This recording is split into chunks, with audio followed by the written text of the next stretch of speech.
जय, मुझे नहीं पता कि आपने होम लोन लिया है नहीं लिया है, लेकिन मैंने होम लोन लिया है और मुझे होम लोन लेने के लिए काफ़ी मशक्क़त का सामना करना पड़ा था, काफ़ी दिक्कतों का, काफ़ी पेपर वर्क्स का, और एक एक स्टेप पे आपको इतने प्रूफ्स देने पड़ते हैं कि आप एक समय में परेशान हो जाते हैं कि लोन मिलेगा कि नहीं।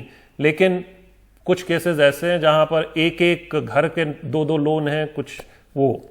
बिल्कुल, ये होम लोन से जुड़ी ही कहानी हम आपको बताने जा रहे हैं, जिसमें कि होम लोन लेने के लिए एक आम आदमी को, जैसा कि शशांक ने भी बताया, बैंकों के दर्जनों चक्कर काटने पड़ जाते हैं। लेकिन दिल्ली एनसीआर में लोन माफिया सालों पहले जो गुजर चुका है इंसान, उस शख्स के नाम से करोड़ों का लोन करा रहे हैं। कहीं एक मकान पर दो दो बैंकों के जरिए फर्जी लोन लिया जा रहा है।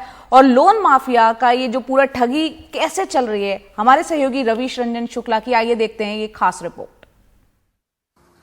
गाजियाबाद की एक पॉश कॉलोनी की एक कोठी 2 साल से वीरान पड़ी है। दरवाजे पर पड़े ताले की वजह इस एक कोठी के 4 मालिक हैं, जिसमें 2 इंसान हैं और 2 बैंक। कोठी के मालिकों में से एक भुवन शर्मा बताते हैं कि लोन की वजह से कोठी के पेपर बैंक में रखे थे, लेकिन वहां से निकलवा कर उसी पेपर को दूसरे बैंक में लगाकर 7 करोड़ रुपए का लोन ले लिया गया। अब 2 अलग अलग बैंक इस कोठी पर अपना दावा जता रहे हैं। विनोद शर्मा और मेरे नाम पे कोठी बनाना हुआ। हमारे पास ओरिजिनल पेपर थे जो हमारे बैंक में रखे गए, जिसके बिहाफ पे बैंक ने हमें लोन दिया। एक टोटल जो लोन हुआ 360 का हुआ, 3 करोड़ 60 लाख रुपए का।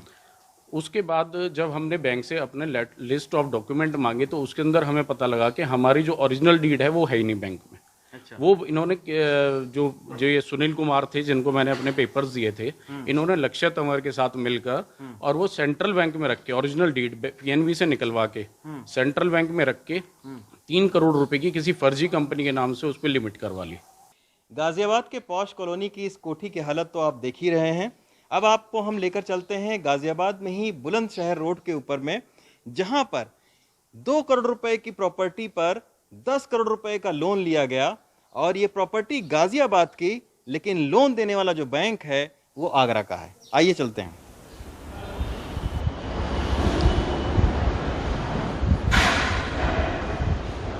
ये बुलंदशहर रोड का इंडस्ट्रियल प्लॉट है। कबाड़ में पड़े इस कंपनी के बोर्ड और प्लॉट के कागज दिखाकर 10 करोड़ रुपए का लोन ले लिया जाता है, जबकि इसका बाजार भाव करीब 2 करोड़ रुपए के ही आसपास का है। बैंक मैनेजरों की मिली भगत है जी। बिना बैंक के मैनेजर के मिले या लोन ऑफिसर के मिले ये काम नहीं हो सकता। अगर हम लोन लेना जाएंगे, हम 6 महीने चक्कर लगाते रहेंगे, हमें 10 लाख का लोन नहीं मिलेगा, और इनको 10 मिनट में 10 करोड़ का लोन मिलेगा। प्लॉट ही नहीं, कई गरीब लोगों के नाम पर करोड़ों के लोन हो गए।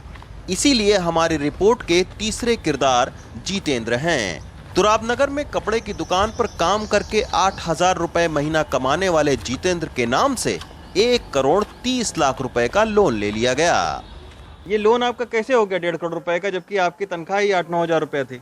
उन्होंने मेरे को उन्होंने अपने कोई कागज बनवाए थे कि मेरा कोई बड़ा काम है उसका एडवर्टाइज का, उसका वो सब कागज उन्होंने बनवाए थे। बस मेरे से उन्होंने कुछ नहीं करवाया, बस साइन करवाए उन्होंने कागजों पे, बस बाकी और कुछ नहीं।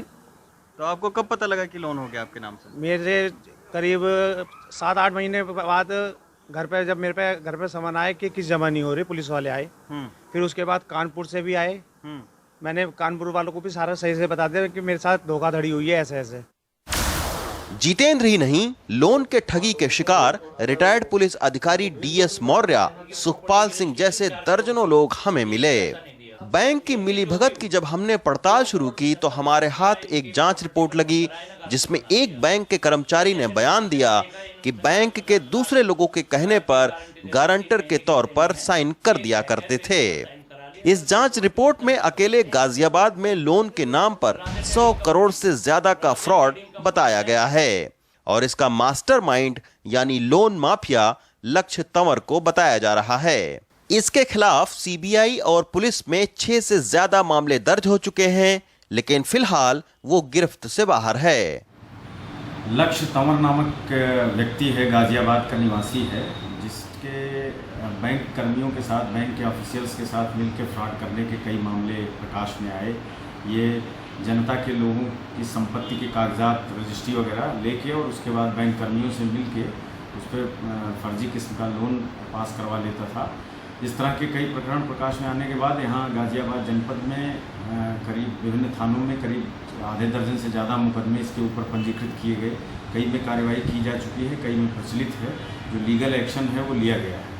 बैंक ने स्वीकार किया था, बैंक मैनेजर ने कहा था मजिस्ट्रेटी साहब के सामने, मेरे द्वारा इसकी मजिस्ट्रेटी जांच शुरू कराई गई थी।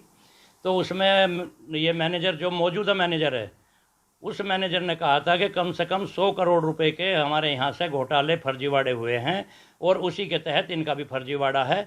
हमारे लोन के बारे में इन्होंने खुद कहा, मैनेजर ने, कि इनके किसी भी लोन डॉक्यूमेंट पर हस्ताक्षर नहीं है। लोन माफिया ने बैंक मैनेजरों से मिलकर गाजियाबाद, मेरठ और आगरा के तमाम लोगों को हाउस लोन के बहाने ठगा, लेकिन जिनके घर और प्लॉट पर फर्जी लोन कराए गए, उन पीड़ितों को मुकदमा दर्ज कराने के लिए भी दर दर भटकना पड़ रहा है और लोन माफिया अंडरग्राउंड हो चुका है। गाजियाबाद से कैमरामैन मनोज ठाकुर के साथ रवीश रंजन शुक्ला, एनडीटीवी इंडिया।